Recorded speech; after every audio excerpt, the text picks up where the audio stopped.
Please like, share and subscribe our channel Photon Boost. Also, do not forget to press the bell icon for further updates. Hello students, welcome to our channel Photon Boost. मेरा नाम है यशपाल मीना और आज हम बात करने जा रहे हैं the rise of nationalism in Europe part 6 के बारे में। इसमें हम पढ़ेंगे the unification of Germany and the unification of Italy, यानी कि जर्मनी और इटली का जो एकीकरण है उसके बारे में हम इस वीडियो में जानेंगे, जो कि बहुत ही इंटरेस्टिंग है। वीडियो को एंड तक देखिएगा, आपको बहुत मजा आएगा। For the complete clarity of the topics, अगर आपने पुराने वीडियोस नहीं देखे हैं तो उन्हें जाकर जरूर देखें। उन सभी के लिंक्स नीचे दिए गए डिस्क्रिप्शन बॉक्स में मौजूद हैं, तो वहां जाके आप पार्ट 1 से लेकर पार्ट 5 तक के वीडियोस देख सकते हैं इस चैप्टर के। तो चलिए शुरू करते हैं the rise of nationalism in Europe part 6, the unification of Germany and Italy.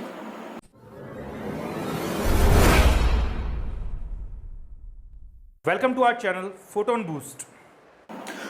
तो चलिए बात करते हैं यूनिफिकेशन ऑफ जर्मनी के बारे में। सबसे पहले यूनिफिकेशन ऑफ जर्मनी अपने आप में बहुत ही इंटरेस्टिंग टॉपिक है। इसकी कहानी बहुत ही मजेदार है, तो आप सुनिएगा ध्यान से। मैं आपको पूरी कहानी सिलसिलेवार ढंग से बताऊंगा। खैर, यूनिफिकेशन ऑफ जर्मनी का सपना लिबरल नेशनलिस्ट ने देखा था, जैसा कि मैं अपने पुराने वीडियोस में एक्सप्लेन कर भी चुका हूं। और पिछली वीडियो मैंने बताया भी था कि लिबरल नेशनलिस्ट 1848 में एक असेंबली बनाने में कामयाब भी हो गए जर्मनी के अंदर, जो कि फ्रैंकफर्ट में थी। और ये असेंबली थोड़े टाइम के बाद में फेल भी हो गई और इसे प्रूशियन किंग जो थे तब के, उन्होंने अपने कुछ दोस्तों के साथ में मिलकर, यानी कि मोनार्क्स की मदद से, और सबसे बड़ी मदद जो उन्हें मिली जंकर्स की मदद से उन्होंने जो है पूरी उस असेंबली को कुचल दिया। जंकर्स कौन है? जंकर्स तब के बहुत भारी लैंडलॉर्ड्स हुआ करते थे, जबरदस्त प्रॉपर्टी इनके पास हुआ करती थी और बहुत पैसा होता था। फाइनेंशियली बहुत ही मजबूत थे और मिलिट्री को फंड भी किया करते थे। तो इन्हीं की मदद से प्रूशियन रूलर ने उस असेंबली को खत्म किया। खैर, लेकिन नेशनलिज्म का आइडिया यहाँ पे खत्म नहीं होता है। एक तरह से नेशनलिज्म को हाईजैक कर लिया कंजर्वेटिव्स ने। कंजर्वेटिव्स का मतलब अगेन वही रूलर्स, प्रूशियन रूलर कंजर्वेटिव थे, पुराना सिस्टम दोबारा लागू करना चाहते हैं। ये सभी कंजर्वेटिव रजीम के हैं, मैं पुराने वीडियोस में ऑलरेडी एक्सप्लेन कर चुका हूं ये बात। तो इन सब ने एक तरह से उस नेशनलिज्म की फीलिंग को हाईजैक कर लिया, लोगों को एक तरह से भड़काना शुरू किया कि हमें यूनिफाई करना है। मतलब उन्होंने ये जो लिबरल नेशनलिस्ट का आइडिया था इसे कॉपी कर लिया एक तरह से, और इन्होंने कहा कि इसे हम अपने ही तरीके से जो है एग्जीक्यूट करवाएंगे। ज़ोल्वेरियन भी इसी प्लान का एक हिस्सा था, और जो हिस्सा प्यार से काबू नहीं आ रहा है उसे जो है ताकत से अपने अंदर मिलाना जरूरी है। ये प्रूशिया देख रहा था। खैर, उनके पास में आर्मी है, फाइनेंशियल पावर है, तो कोई दिक्कत वाली बात नहीं थी, वो बिल्कुल फिट थे इसके लिए। अब मैं आपको बताता हूं कि जर्मनी के दो बड़े हिस्से, हॉलस्टीन और चेल्सविक, इनका मिलना जर्मनी में बहुत ही ज्यादा जरूरी था। इनका मिलना ही एक तरह से जर्मनी के यूनिफिकेशन की पूरी तरह कंप्लीट होने की एक निशानी था। चेल्सविक और हॉलस्टीन, इनकी कहानी बड़ी इंटरेस्टिंग है। हॉलस्टीन और चेल्सविक दोनों जर्मनी के नॉर्थ में है, ऊपर की तरफ। ऊपर हॉलस्टीन है, नीचे चेल्सविक है। तो हॉलस्टीन और चेल्सविक में मुद्दा क्या चल रहा था? देखिए, दोनों के अंदर जो है जर्मन और डचीज लोग रहा करते थे। डचीज जो है डेनमार्क के लोकल रिहायशी लोग हैं, उनको बोलते हैं डचीज। तो दोनों पॉपुलेशन रहती थी वहां पे। हॉलस्टीन के अंदर जर्मन पॉपुलेशन थोड़ी ज्यादा थी, तो वहां पर मुद्दा यह रहता था कि इसे डेनमार्क कंट्रोल करे या जर्मनी कंट्रोल करे। डेनमार्क और जर्मनी के बीच में एक तरह का मनमुटाव था इन दो हिस्सों को लेकर, क्योंकि बड़ा लैंड पार्ट था बहुत ही, और इसके अंदर से टैक्स कलेक्शन अच्छा आता था, तो इसीलिए दोनों ही कंट्रीज जो है इसको लेकर आपस में झगड़ रही थी। तो इसका फैसला करने के लिए सभी जो यूरोपियन नेशंस के जो रूलर्स थे उस समय के, वो बैठे एक मीटिंग के अंदर 1852 के दौरान। 1852 की इस मीटिंग में डिसाइड हुआ कि चेल्सविक और हॉलस्टीन दोनों आजाद रहेंगे, ना तो इनको डेनमार्क कंट्रोल करे और ना ही जर्मनी, इनको आजाद छोड़ दिया जाए। ये उस मीटिंग के अंदर डिसाइड हुआ। लेकिन 10 साल के बाद में डेनमार्क इस मीटिंग के रिजल्ट को भूल गया और 1863 के दौरान डेनमार्क ने कब्जा कर लिया हॉलस्टीन और चेल्सविक दोनों के ऊपर। यहां से शुरू होता है यूनिफिकेशन का खेल। प्रूशिया के अंदर प्रूशिया के रूलर उस समय थे कैजर विलियम फर्स्ट। देखिए, कैजर विलियम फर्स्ट के बारे में बताया जाता है कि वो बहुत ही इंटेलिजेंट आदमी नहीं था, लेकिन उसके अंदर एक क्वालिटी जरूर थी कि वो क्वालिटी वाले लोगों को पहचान सकता था, और इन्हीं क्वालिटी वाले लोगों में पहला नंबर था बिस्मार्क का। बिस्मार्क उनके चीफ मिनिस्टर भी थे, चांसलर भी थे, आप कह सकते हैं उनके एडवाइजर भी थे। तो बिस्मार्क बहुत ही जबरदस्त पॉलिटिशियन भी थे और डिप्लोमेट भी थे, और यहां बिस्मार्क को अपनी क्वालिटी दिखाने का मौका मिला जब डेनमार्क ने 1863 में कब्जा कर लिया हॉलस्टीन और चेल्सविक दोनों के ऊपर। बिस्मार्क ने कहा कि इन दोनों को के ऊपर अब कब्जा हो चुका है, जबकि मीटिंग में कुछ और डिसाइड हुआ था 1852 के अंदर, लेकिन अब हमें इंटरवीन करना पड़ेगा क्योंकि ये लोग जर्मन्स को परेशान कर रहे हैं दोनों ही इलाकों में। उन्होंने इसके लिए ऑस्ट्रिया को अपने साथ मिलाया, क्योंकि डेनमार्क को हराना आसान नहीं था। तो ऑस्ट्रिया को उन्होंने अपने साथ मिलाया ताकि ऑस्ट्रिया उन्हें मिलिट्री सपोर्ट दे सके। बदले में ऑस्ट्रिया को क्या मिलेगा? तो बदले में इन्होंने वादा किया कि ऑस्ट्रिया को हॉल्स्टीन दे देंगे और खुद चेल्सविक रख लेंगे। ऑस्ट्रिया को ये सौदा बहुत अच्छा लगा और ऑस्ट्रिया ने साथ देना मंजूर कर लिया। 1864 में प्रूशिया की और ऑस्ट्रिया की ज्वाइंट पावर्स ने डेनमार्क को हरा दिया। रिजल्ट में हुई ट्रीटी ऑफ गेस्टिन। ट्रीटी ऑफ गेस्टिन के बाद में ऑस्ट्रिया को जो है हॉल्स्टीन मिल गया, जैसा कि उनका डिसाइड हुआ था, और चेल्सविक मिल गया प्रूशिया को। लेकिन बिस्मार्क को अभी भी ये बात चुभ रही थी कि हॉल्स्टीन ऑस्ट्रिया के पास में है। तो उस जंग के बाद से ही बिस्मार्क ने अगली जंग की तैयारी शुरू कर दी ताकि हॉल्स्टीन को भी साथ में मिला सके। इसके लिए बिस्मार्क ने कई तरह के पॉलिटिकल गेम्स खेले। बताया तो यहां तक जाता है कि बिस्मार्क ने एक तरह का पॉलिटिकल अनरेस्ट क्रिएट करवाया हॉल्स्टीन के अंदर रह रहे जर्मन्स के द्वारा। वहां पे उन्होंने इस तरह के हालात बना दिए कि हॉल्स्टीन के अंदर दंगे शुरू हो गए और वहां की पॉलिटिकल सिचुएशन अनबैलेंस हो गई। और इसी का फायदा उठाकर एक बार फिर से बिस्मार्क अगला दांव खेला, और दांव ये खेला कि अब उन्होंने डिसाइड कर लिया कि हम ऑस्ट्रिया के ऊपर अटैक करेंगे और हॉल्स्टीन को ऑस्ट्रिया से वापस लेंगे। लेकिन उन्हें यह भी देखना था कि ऑस्ट्रिया को किसी भी तरह की मदद बाहर से ना मिल पाए। जैसा कि बिस्मार्क को डर था, फ्रांस जो था ऑस्ट्रिया की मदद जरूर करेगा, यह बिस्मार्क को लगभग कंफर्म था। इसलिए फ्रांस को सबसे पहले पिक्चर में से आउट करना जरूरी था। इसी के लिए बिस्मार्क ने फ्रांस के तत्कालीन रूलर यानी कि the then king of France Napoleon third के साथ एक मीटिंग की। उसमें उन्होंने नेपोलियन थर्ड को भी एक लालच दिया कि आपको हम राइनलैंड देंगे। राइनलैंड बॉर्डर इलाका है फ्रांस और जर्मनी के बीच में, और वहां एक रिवर भी बहती है जिसका नाम भी राइन ही है। तो नेपोलियन थ्री को बिस्मार्क ने वादा किया कि आपको हम राइनलैंड दे देंगे, लेकिन शर्त यह है कि जब हम ऑस्ट्रिया पे अटैक करेंगे आपको बीच में कुछ नहीं बोलना है, आपको साइड में रहना है पूरी तरह से। नेपोलियन थ्री इस बात के लिए तैयार हो गए और नतीजा ये निकला कि 1866 में एक बैटल होता है बहुत जबरदस्त। जर्मनी जो था वो ऑस्ट्रिया को हरा देता है 1866 के दौरान। इस बैटल में जर्मनी का साथ सर्डिनिया पिडमॉन्ट ने भी दिया। सर्डिनिया पिडमॉन्ट जो कि इटली की बहुत मेजर जो है पावर है। ऑस्ट्रिया ने सर्डिनिया पिडमॉन्ट यानी कि इटली को भी परेशान कर रखा था, लेकिन वो मैं इटली के यूनिफिकेशन में बताऊंगा कि कैसे उसने इटली को परेशान कर रखा था। खैर, यहां से इटली और जर्मनी उन दोनों की यूनिफिकेशन के बीच में एक ही रोड़ा था, वो था ऑस्ट्रिया। तो दोनों ने अपनी पावर को ज्वाइन किया और ऑस्ट्रिया के ऊपर 1866 में प्रूशिया ने अटैक किया और ऑस्ट्रिया को हरा दिया। बदले में प्रूशिया को मिल गया हॉल्स्टीन। अब हॉल्स्टीन और चेल्सविक दोनों प्रूशिया का हिस्सा हैं, लेकिन अब नेपोलियन थ्री रास्ते में खड़े। उन्होंने कहा कि लाओ, तुम तो जंग जीत चुके हो, मैं शर्त के मुताबिक बीच में बोला नहीं, तो अब मुझे राइनलैंड दे दो। तो बिस्मार्क साफ साफ मुकर गए। उन्होंने कहा कौन सा राइनलैंड? इस बात से परेशान होकर नेपोलियन थ्री ने कहा कि इज्जत का सवाल है, ऐसा करो राइनलैंड मत दो, हमें लग्जमबर्ग भेज दो। बिस्मार्क ने कहा कि 1 इंच जमीन भी नहीं देंगे, जो करना है कर लो। इससे नेपोलियन थ्री के ईगो को बड़ा धक्का पहुंचा और नेपोलियन थ्री ने डिसाइड किया कि अब मैं जंग लड़ूंगा प्रूशिया के साथ। लेकिन प्रूशिया अब तक इतना मजबूत हो चुका है कि वो फ्रांस को आराम से सिंगल हैंडेडली हैंडल कर सकता है, और यही हुआ भी। जो कैजर विलियम के 2 जबरदस्त कमांडर थे, वॉन रून और von Moltke. Von Roon war minister थे और वॉन मोल्टके उनके आर्मी के कमांडर थे। वॉन रून और वॉन मोल्टके इन दोनों ने मिलकर फ्रांस को जबरदस्त मजा चखाया। फ्रांस को 3 बैटल फ्रंट्स के ऊपर इन्होंने घेर लिया और तीनों बैटल फ्रंट्स के ऊपर फ्रांस को जबरदस्त हार का सामना करना पड़ा।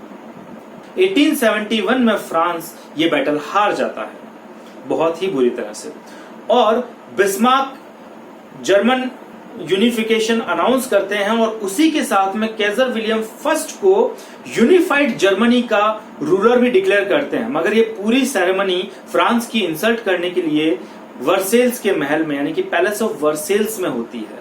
इसकी फोटोज आपकी किताब में दी हुई भी है। तो यहां इसी के साथ में जर्मन यूनिफिकेशन कंप्लीट होता है। अब चलिए बात करते हैं यूनिफिकेशन ऑफ इटली के बारे में। यूनिफिकेशन ऑफ इटली भी यूनिफिकेशन ऑफ जर्मनी के आसपास ही हुआ था 1871 के दौरान। जून 1871 में हुआ था, मैं सीधी सीधी बात करूं तो इटली के अंदर भी वही समस्या थी जो जर्मनी की यूनिफिकेशन में थी। वही जर्मनी की तरह इटली भी अलग अलग पार्ट्स में डिवाइडेड था। अगर मैं मोटे तौर पर बात करूं तो 7 बड़ी स्टेट्स के अंदर ये डिवाइडेड था, और अगर मैं बड़े रूलर्स की बात करूं तो 3 बड़े एम्पायर्स के बीच में पूरा इटली डिवाइडेड था। नॉर्दर्न इटली की अगर मैं बात करूं तो नॉर्दर्न इटली ऑस्ट्रिया के अंडर था। सेंट्रल इटली में पोप रूल कर रहे थे, और सदर्न इटली स्पेन के बर्बन किंग्स के हाथ में था पूरी तरह से। तो इस वजह से इटली के अंदर समस्याएं बहुत थी। और 7 स्टेट्स जिनकी मैं बात कर रहा था, उनमें से एक स्टेट थी सर्डिनिया पिडमॉन्ट। ये इकलौती ऐसी स्टेट थी जिसमें इटालियंस रूल कर रहे थे। जो इटालियन प्रिंसली हाउस था वो स्टेट से रूल कर रहा था। तो एक तरह से इटली का अपना तो यही था केवल, बाकी एरियाज के अंदर इटालियन लैंग्वेज तक कॉमन नहीं थी। तो इटली इस तरह से पूरा फ्रेगमेंट्स में बटा हुआ था। और ये यूनिफिकेशन ऑफ इटली में बड़ी समस्या थी। और सभी जो बाहरी कंट्रीज थी वो इटली के अंदर अपना अपना फायदा देखती थी, जैसे ऑस्ट्रिया। तो सबसे बड़ा जो रोड़ा इटली के यूनिफिकेशन में खड़ा था वो था ऑस्ट्रिया। अब ऑस्ट्रिया प्रूशिया का भी दुश्मन है और सर्डिनिया पिडमॉन्ट का भी एक तरह से दुश्मन ही है। तो सर्डिनिया पिडमॉन्ट भी देख रहा है कि पिंड कैसे छुड़ाया हम ऑस्ट्रिया से। तो इसी के अंदर जर्मनी ने उन्हें एक तरह से मौका भी दे दिया। मगर उससे पहले मैं बात करूंगा कि कौन से वो लोग थे जिनका बहुत ही बड़ा रोल था यूनिफिकेशन ऑफ इटली में। तो उसके अंदर पहला नाम तो खुद किंग का आता है, विक्टर इमैनुअल तब के। और उसके अलावा काउंट कैमिलियो डी कैवर। ये काउंट कैमिलियो डी कैवर का रोल कुछ कुछ वैसा ही था जैसा यूनिफिकेशन ऑफ जर्मनी में ओटो वन बिस्मार्क का था। उसी तरह का रोल इन्होंने भी प्ले किया। और इसके अलावा एक तीसरा नाम और है, ज्यूसेप गैरिबाल्डी। देखिए, ज्यूसेप गैरिबाल्डी सुनकर आप बिल्कुल कंफ्यूज ना हो। रेवोल्यूशनरीज में मैंने ज्यूसेप मजीनी के बारे में बताया था। हालांकि दोनों एक साथ मिले भी थे और दोनों ने एक साथ मिलकर यंग इटली नाम की ऑर्गेनाइजेशन भी बनाई थी। लेकिन बाद में ज्यूसेप गैरिबाल्डी ने एक तरह से विक्टर इमैनुअल की सत्ता को स्वीकार कर लिया और उन्हें अपना किंग मान लिया। खैर, वो अपनी जगह सही थे, जान है तो जहान है, बाकी सब दिखी जाएगी। ठीक है, तो अब यहां से हम आगे बढ़ते हैं। ऑस्ट्रिया से कैसे पिंड छुड़ाया जाए, तो यहाँ पर काउंट कैमिलियो डी कैवर ने अपनी एडमिनिस्ट्रेटिव स्किल्स का जबरदस्त यूज किया। उन्होंने सबसे पहले कॉन्फिडेंस में लिया, ठीक बिस्मार्क की तरह सबसे पहले उन्होंने नेपोलियन III को कॉन्फिडेंस में लिया, फ्रांस के रूलर को। ऐसा बताया जाता है कि काउंट कैमिलियो डी कैवर जो थे वो फ्रेंच ज्यादा बेटर बोलते थे इटालियन से। और इसी के थ्रू उन्होंने जो है नेपोलियन III के साथ एक मीटिंग की। और नेपोलियन III के साथ उस मीटिंग में उन्होंने कुछ छोटे मोटे लालच उनको दिए और कहा कि हम ऐसे ऐसे जो है जंग लड़ने जा रहे हैं, तो आप हमें थोड़ा सा मिलिट्री सपोर्ट दीजिए। फ्रांस ने हालांकि डायरेक्ट मिलिट्री सपोर्ट के लिए मना कर दिया, लेकिन एम्युनिशंस के लिए वो राजी हो गए थे। खैर, 1859 के अंदर इटली ने ऑस्ट्रिया से जंग लड़ी और इस जंग का रिजल्ट इटली के फेवर में ही था। जब मैं इटली बोल रहा हूं तो मैं सर्डिनिया पिडमॉन्ट कह रहा हूं, इसका मतलब सर्डिनिया पिडमॉन्ट है। सर्डिनिया पिडमॉन्ट क्योंकि इकलौता इटालियन प्रिंसली हाउस है वहां का। तो सर्डिनिया पिडमॉन्ट ने 1859 में जंग छेड़ी और जंग लगभग वो जीत भी गए। लेकिन तभी जब जंग जीते और जब ट्रीटी की बात आई तो ऑस्ट्रिया ने नेपोलियन III को बीच में ले लिया और नेपोलियन III को अपनी तरीके से बरगला कर एक तरह से ट्रीटी के रिजल्ट्स के ऊपर जबरदस्त इंपैक्ट किया, जिससे काउंट कैवर खुश नहीं थे। हालांकि विक्टर इमैनुअल इस ट्रीटी से काफी खुश थे। ये ट्रीटी थी ट्रीटी ऑफ ज्यूरिख 1859 की। और इस ट्रीटी ऑफ ज्यूरिख से सर्डिनिया पिडमॉन्ट के पास में लोम्बार्डे आ गया। तो यहां से यूनिफिकेशन ऑफ इटली शुरू हो जाता है। काउंट कैवर इससे ज्यादा खुश नहीं है। अब बात करते हैं सेंटर के कुछ हिस्सों के बारे में। इटली के अंदर मॉडेना, टस्कनी जैसे कुछ इलाके थे जो इंडिपेंडेंट थे और वो इंडिपेंडेंट नहीं रहना चाहते थे। यहाँ पर एक बार फिर से काउंट कैवर ने अपनी एडमिनिस्ट्रेटिव स्किल्स का यूज किया और प्लेबिसाइट उन्होंने करवा दिया। प्लेबिसाइट पब्लिक वोट को कहते हैं। पब्लिक ने इटली के फेवर में वोट डाल दिया कि हमें यूनिफाइड इटली का हिस्सा बनना है। और इस तरह से सेंटर की ये जो कुछ एरियाज थे ये इटली के कब्जे में आ गए। तीसरे हिस्से के अंदर जब हम जाते हैं तो ज्यूसेप गैरिबाल्डी का बड़ा जबरदस्त रोल यहाँ पे आता है, जिसमें उन्होंने सिसिली स्टेट्स को इटली में मिलाया। सिसिली स्टेट्स थी सिसिली और नेपल्स। यहाँ पे ज्यूसेप गैरिबाल्डी अपनी ही बनाई हुई ऑर्गेनाइजेशन जिसमें यंगस्टर्स थे और इस ऑर्गेनाइजेशन का नाम था रेड शर्ट्स। कुछ बुक्स में इसको रेड कोट्स भी लिखा हुआ है। इन रेड शर्ट्स और रेड कोट्स की मदद से सिसिली में जबरदस्त इन्होंने जो है जीत हासिल की और विक्टर इमैनुअल यहाँ पहुंच भी गए और यहाँ पर विक्टर इमैनुअल की तरह से उन्होंने सिसिली और नेपल्स दोनों को उनके हवाले कर दिया। इसके बाद में जो चौथा स्टेज जो इटली के यूनिफिकेशन का आता है वो आता है वेनिशिया का। जो ट्रीटी ऑफ ज्यूरिख शुरुआत में 1859 में हुई थी, उस ट्रीटी ऑफ ज्यूरिख में वेनिशिया सर्डिनिया पिडमॉन्ट के हाथ से निकल गया था, लेकिन काउंट कैवर अभी भी उसे जो है सर्डिनिया पिडमॉन्ट का हिस्सा बनाना चाहते हैं। तो इसीलिए उन्हें पता, एक तरह से उन्होंने या यूं कहें कि बिस्मार्क ने उनको अप्रोच किया, दोनों ने एक दूसरे को अप्रोच किया और ऑस्ट्रिया के साथ में जंग लड़ने को तैयार थे। मैं उसी जंग का जिक्र कर रहा हूं जो 1866 में प्रूशिया ने ऑस्ट्रिया के खिलाफ लड़ी थी। 1866 का बैटल, जिसका जिक्र मैं थोड़ी देर पहले यूनिफिकेशन ऑफ जर्मनी में कर चुका हूं। इस बैटल में जैसा कि मैंने आपको बताया था कि प्रूशिया को जबरदस्त जीत मिली, लेकिन वो जीत ऐसे नहीं मिली है। सर्डिनिया पिडमोंट ने बड़ा मिलिट्री सपोर्ट दिया था प्रूशिया को, और वो मिलिट्री सपोर्ट इस बदले में था कि प्रूशिया ऑस्ट्रिया से वेनेशिया इटली को दिलवाएगा, और प्रूशिया के अपने इंटरेस्ट तो थे ही, उनको हॉलस्टीन चाहिए था, तो उन्होंने कहा था ठीक है। तो यहां से जंग होती है, और इस जंग के बाद में ऑस्ट्रिया के साथ में ट्रीटी ऑफ प्राग होती है।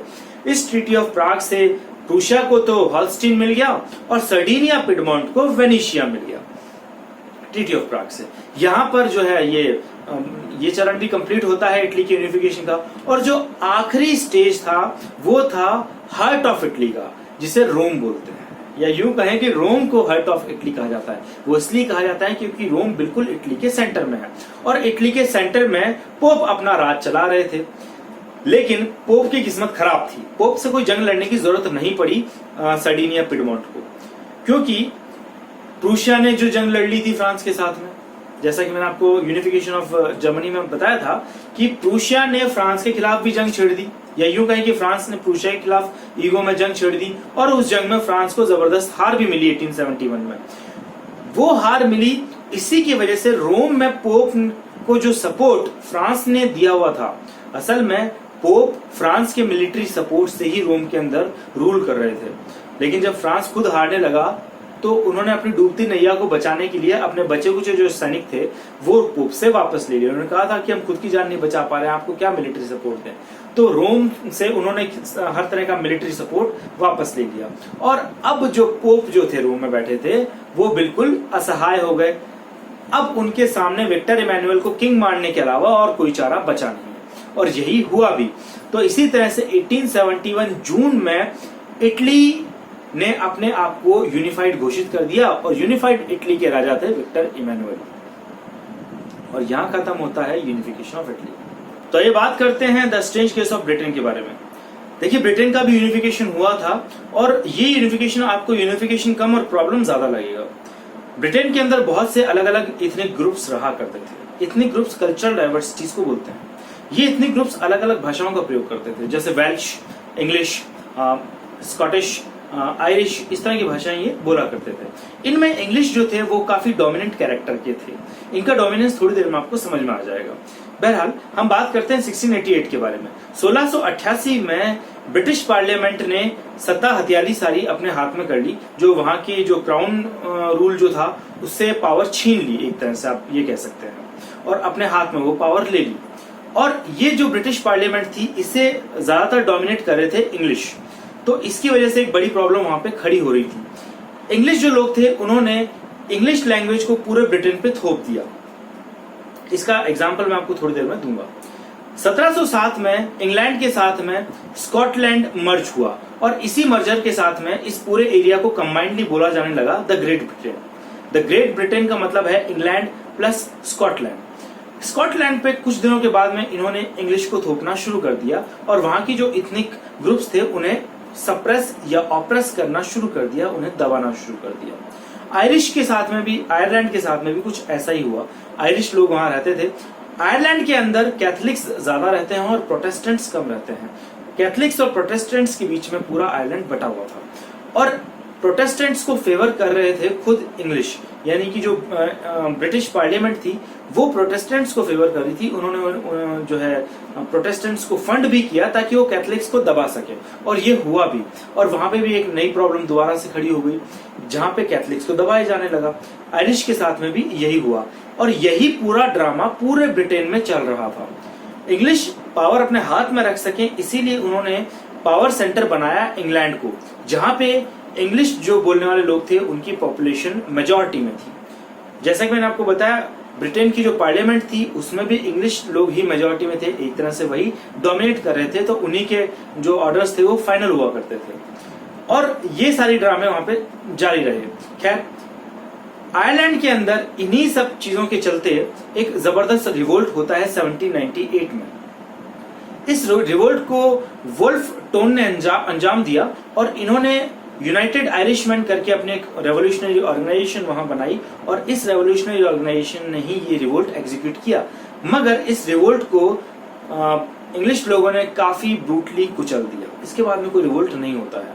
1801 में पूरा ब्रिटेन यूनिफाइड घोषित होता है और उसी के साथ साथ ब्रिटेन अपना झंडा जो है, जिसे यूनियन जैक कहा जाता है आज भी, ये एक्सेप्ट करते हैं 1801 में। और इसके साथ साथ अपना नेशनल एंथम भी एक्सेप्ट करते हैं, जो कि है God save our noble king. ये इनका नेशनल एंथम है और यहाँ पे ब्रिटेन का यूनिफिकेशन भी खत्म होता है। आप सबको मेरा ये वीडियो लेक्चर कैसा लगा मुझे कमेंट बॉक्स में कमेंट करके जरूर बताएं। इसके अलावा अगर इस वीडियो लेक्चर के रिगार्डिंग कोई भी डाउट्स हैं तो वो भी आप कमेंट बॉक्स में कमेंट करके मुझसे पूछ सकते हैं। आप चाहें तो अपने डाउट्स हमारे ऑफिशियल मेल आईडी के ऊपर भी हमसे आप साझा कर सकते हैं, जिसका लिंक नीचे डिस्क्रिप्शन बॉक्स में दिया गया है। इस वीडियो लेक्चर की जो पीडीएफ नोट्स हैं वो 2 से 3 दिन में नीचे दिए गए डिस्क्रिप्शन बॉक्स में अवेलेबल रहेंगे। आप चाहें तो इन पीडीएफ नोट्स को 2 से 3 दिन में हमारे ऑफिशियल टेलीग्राम चैनल से भी आप डाउनलोड कर सकते हैं। इसके अलावा अगर आपको फोटोन बूस्ट का काम पसंद आ रहा है, अगर आपको फोटोन बूस्ट के वीडियोस पसंद आ रहे हैं, तो आप हमें सपोर्ट कीजिए। मेरा यकीन मानिए, हमें आपके सपोर्ट की बहुत जरूरत है और ये सपोर्ट मुफ्त में हो भी जाएगा। आप हमारे वीडियोस को लाइक कर सकते हैं, इन्हें ज्यादा से ज्यादा शेयर कर सकते हैं और सब्सक्राइब कर सकते हैं। हमें और सपोर्ट करने के लिए आप हमें फेसबुक और इंस्टाग्राम पे फॉलो भी कर सकते हैं। आगे आने वाले वीडियोस के अपडेट्स के लिए बेल आइकन को प्रेस करना बिल्कुल भी ना भूलें। मेरा यकीन माने, हमारे पास में अभी आपके लिए बहुत कुछ है। So please stay tuned with us. Thank you so much.